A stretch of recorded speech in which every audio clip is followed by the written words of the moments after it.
संस्कृत के प्रति जो उनके मन में पहले के गलत धारणाएं हैं उसे दूर करने का हमारा प्रयास होता है, और जिनका दूर हो जाता है तो वो निश्चित रूप से संस्कृत लेते हैं।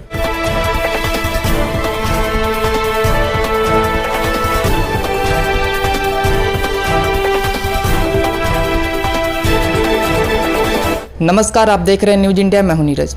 लगातार हम आपको दरभंगा से कवरेज दिखा रहे हैं। अभी हम चंद्रधारी मिथिला महाविद्यालय में हैं और हमारे साथ यहाँ के संस्कृत डिपार्टमेंट के हेड हमारे साथ मौजूद है, doctor R N Chaurasia sir. उनसे आज हम संस्कृत विषय पर बात करेंगे, क्योंकि अक्सर देखा जाता है कि छात्र संस्कृत विषय पढ़ने से कतराते हैं। तो इनसे संबंधित हम सारी जानकारी प्राप्त करेंगे सर से। सबसे पहले सर, न्यूज़ इंडिया में स्वागत है। बहुत बहुत धन्यवाद, और आपके माध्यम से आपके तमाम श्रोताओं को भी धन्यवाद, स्वागत। सबसे पहले सर हमें ये बताइए कि जो भी छात्र 12th क्लियर कर चुके हैं, चाहे वह विज्ञान से हो या वाणिज्य से हो, आगे स्नातक में नामांकन लेना चाहते हैं संस्कृत विषय से, तो किस प्रकार से ले सकते हैं? नियमानुकूल आईएससी जो मैथ या बायोलॉजी से हैं, अथवा जो कॉमर्स से आईकॉम है, अथवा आईए जो संस्कृत 100 पढ़े हैं आईए में, वो संस्कृत प्रतिष्ठा में नामांकन सीधे तौर पर ले सकते हैं। और इसमें 200 अंक का पढ़ना है, बहुत आसान सिलेबस है। नामांकन की अभी प्रक्रिया मिथिला विश्वविद्यालय में चल रही है, ऑनलाइन नामांकन की व्यवस्था है, और कोई भी कॉमर्स या विज्ञान के छात्र सीधे संस्कृत प्रतिष्ठा में नामांकन ले सकते हैं। अगर सर हम बात करें तो अक्सर देखा जाता है कि जब छात्र कॉलेज का या महाविद्यालय का जब नाम चूज करता है तो उस समय बहुत सारे समस्या उसको उत्पन्न होती है कि कौन से महाविद्यालय में अच्छा पढ़ाई होगी या नहीं होगी। तो संस्कृत के लिए सबसे बेस्ट महाविद्यालय की बात करें तो दरभंगा में कौन सा है? संस्कृत के लिए सबसे अधिक 3 शिक्षक यहाँ हैं सीएम कॉलेज में। मैं डॉक्टर आर एन चौरसिया विभागाध्यक्ष, डॉक्टर संजीत कुमार झा, और एक शिक्षक और अभी विश्वविद्यालय से यहाँ पदार्पण हुआ है, गेस्ट शिक्षक बनारस से वो हैं। तो 3 शिक्षक भी हैं यहाँ, और हम लोग हर एक वर्ग में छात्रों का व्हाट्सएप ग्रुप बनाते हैं।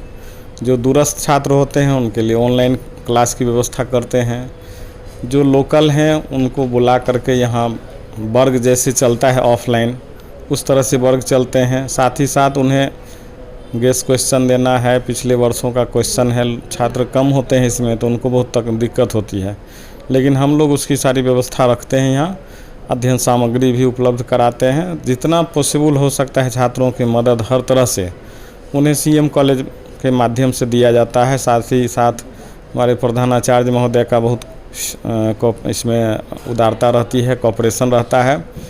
दूरस्थ छात्र हैं, गरीब हैं, अगर उसको नीड है तो छात्रावास भी हम लोग देते हैं।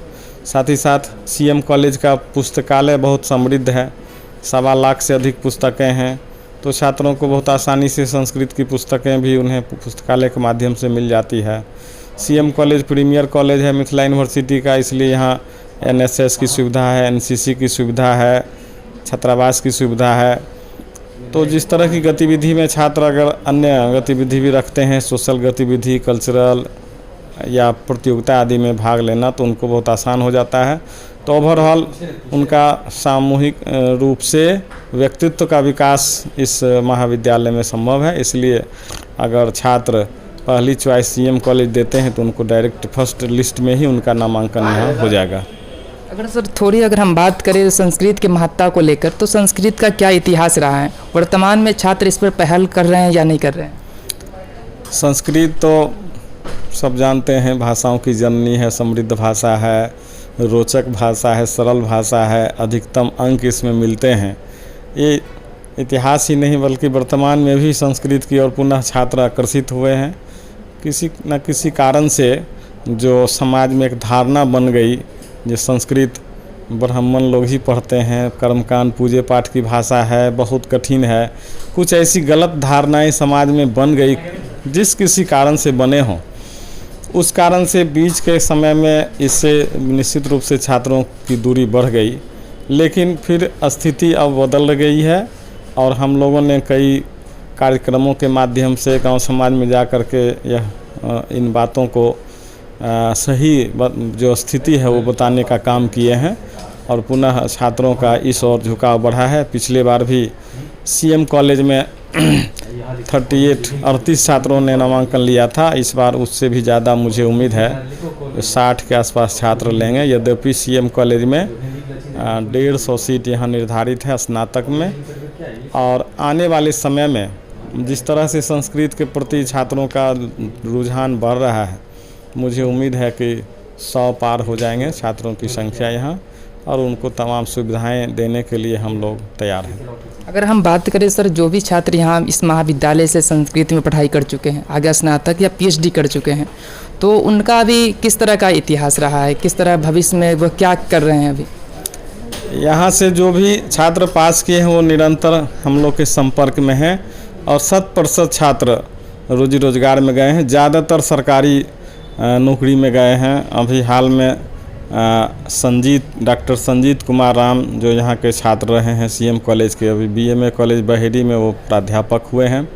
इसके पहले राहुल कुमार मंडल, वो स्नातक यहाँ से किए थे, अभी केंद्रीय विद्यालय बरौनी में पोस्टेड हैं।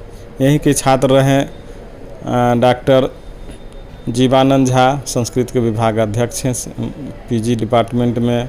डॉक्टर बीके मिश्रा है, केंद्रीय विद्यालय में संस्कृत के शिक्षक हैं दरभंगा में। ज्ञान रंजन गंगेश यहाँ के छात्र रहे हैं, पीएचडी भी किया, वो अभी बीएड कॉलेज में व्याख्याता हैं, संस्कृत विषय पढ़ाते हैं। इसी तरह से भरत मंडल स्कूल में शिक्षक हैं। डॉक्टर मानस कुमार अभी देश रत्न राजेंद्र प्रसाद स्कूल में +2 में संस्कृत के शिक्षक हैं। डॉक्टर विनय दुबे समस्तीपुर में अभी संस्कृत के शिक्षक हैं। राम कुमार महतो खगड़िया में शिक्षक हैं। दिवाकर हैं, वो भी खगड़िया में शिक्षक हैं। कहने का मतलब जितने छात्र हैं, तो कुछ मैं नाम सुनाया हूँ, पूरे मेरे पास लिस्ट है उनके, और सभी संपर्क में हैं। सभी सरकारी नौकरी में इसमें जाने की ज़्यादा संभावना होता है, चाहे शिक्षक बने, प्रशासनिक सेवा में जाएं, सेना में धार्मिक गुरु के रूप में है, और बाकी बहुत सारे हैं, जैसे अनुवादक के रूप में जा सकते हैं, पुरातत्ववेत्ता के रूप में जा सकते हैं, समाचार वाचक संस्कृत के नहीं मिलते हैं उसमें जा सकते हैं, अखबार पत्र पत्रिका संस्कृत में निकलती है उसमें भारी कमी है। तो सरकारी नौकरी हो चाहे स्वरोजगार हो, प्राइवेट हो, और विशेष रूप से इधर जो छात्र अंग्रेजी भाषा खास करके जानते हैं, उन्हें विदेशों में बहुत अच्छे सैलरी पर बहुत अच्छे प्रतिष्ठा के साथ नौकरी मिल जाती है बहुत आसानी से। अगर देखा जाए सर, तब पर भी अभी छात्र जागरूक नहीं हो रहे संस्कृत पढ़ने को लेकर। बहुत सारे छात्रों का कहना रहता है कि संस्कृत काफ़ी हार्ड है अदर सब्जेक्ट से। क्या ये वाकई में सबसे हार्ड है अदर सब्जेक्ट, जैसे कि बात करें फिजिक्स, केमिस्ट्री, मैथ या कोई भी सब्जेक्ट? बिल्कुल, मैंने कहा कि संस्कृत के बारे में कई भ्रामक बातें हैं जो फैल चुकी हैं, पता नहीं किस कारण से। संस्कृत बिल्कुल ही हल्का विषय है। उसका सिलेबस आप देखें ऑनर्स का, हिंदी माध्यम में पढ़ना रहता है, कहानी के माध्यम से। जो बचपन में बच्चे पढ़ते हैं शब्द रूप धातु रूप याद करना, उस तरह की कोई बात नहीं है। यहाँ पर कहानी के माध्यम से छात्र पढ़ते हैं, और हिंदी माध्यम से वो उत्तर लिख सकते हैं, अंक बहुत अच्छे आते हैं।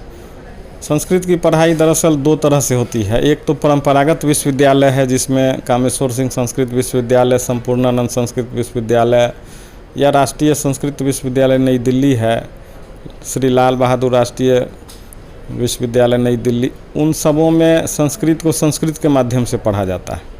लेकिन जनरल यूनिवर्सिटी जितने हैं, पटना यूनिवर्सिटी हो या BHU हो, दिल्ली यूनिवर्सिटी, मिथिला विश्वविद्यालय, ये सब में संस्कृत ज़्यादातर हिंदी माध्यम से पढ़ा जाता है। जो छात्र पढ़ते हैं क्वेश्चन आंसर हिंदी माध्यम से देते हैं, PhD करते हैं हिंदी माध्यम से, थीसिस अपना तैयार करते हैं।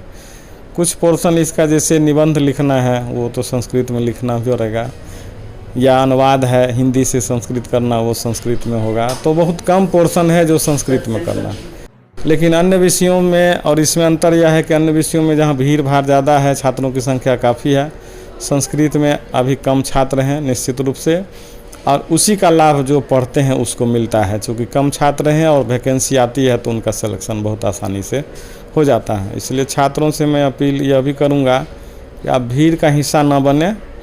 कम छात्र जिसमें हैं, अब खास करके संस्कृत विषय में आप आएँ, और सारा मार्गदर्शन हम लोग देने के लिए तैयार हैं। कॉलेज परिवार और ख़ास करके संस्कृत विभाग के जो शिक्षक हैं अनुभवी, सभी लोग छात्रों की पूरी तरह यहाँ पर एक तरह से मेंटर मेंटी की व्यवस्था है। शिक्षक और छात्र का डायरेक्ट संबंध है। हम सभी छात्रों का ग्रुप बनाते हैं, व्हाट्सएप ग्रुप बनाते हैं और सभी छात्र डायरेक्ट शिक्षक से संपर्क में रहते हैं, तो उसका लाभ छात्रों को मिलता है।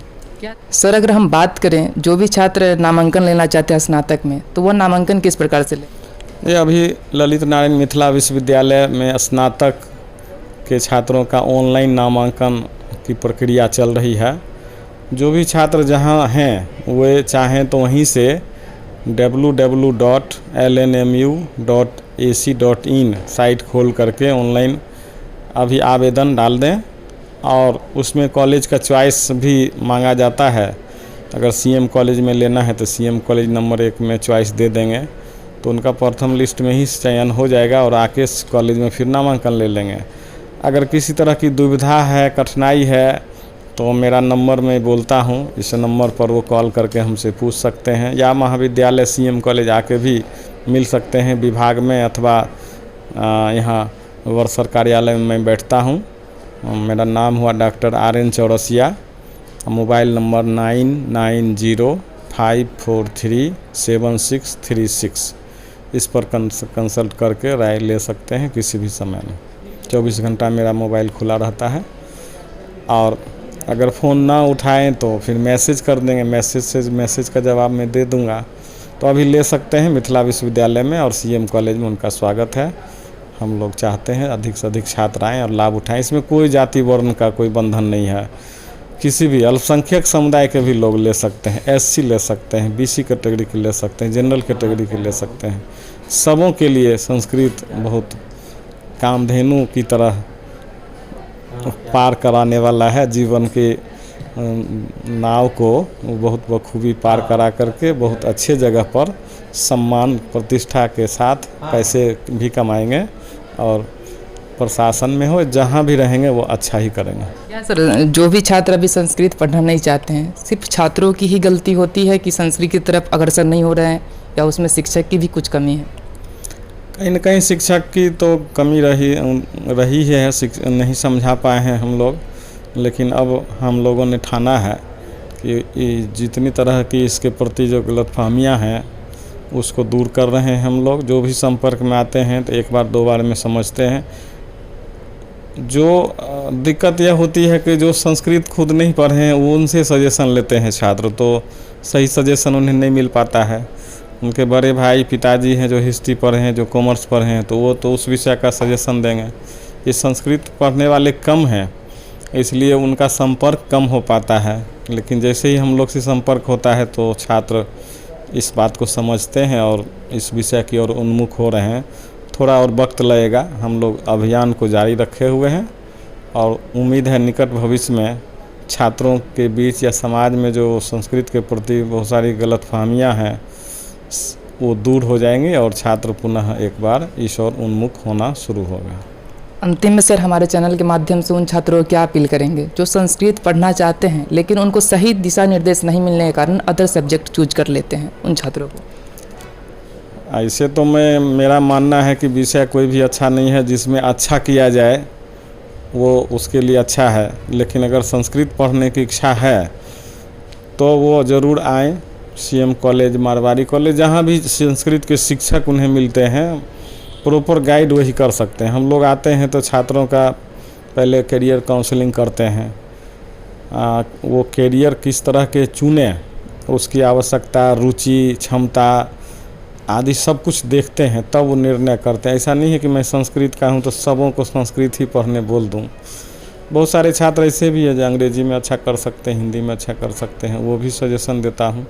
लेकिन संस्कृत के प्रति जो उनके मन में पहले के गलत धारणाएं हैं उसे दूर करने का हमारा प्रयास होता है, और जिनका दूर हो जाता है तो वो निश्चित रूप से संस्कृत लेते हैं।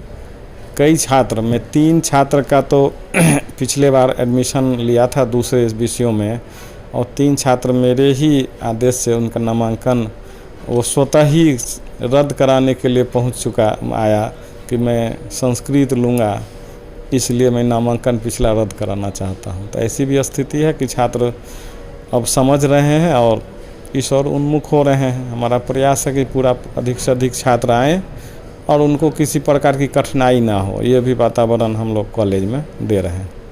न्यूज इंडिया से बात करने के लिए बहुत बहुत धन्यवाद। हाँ, धन्यवाद आपको।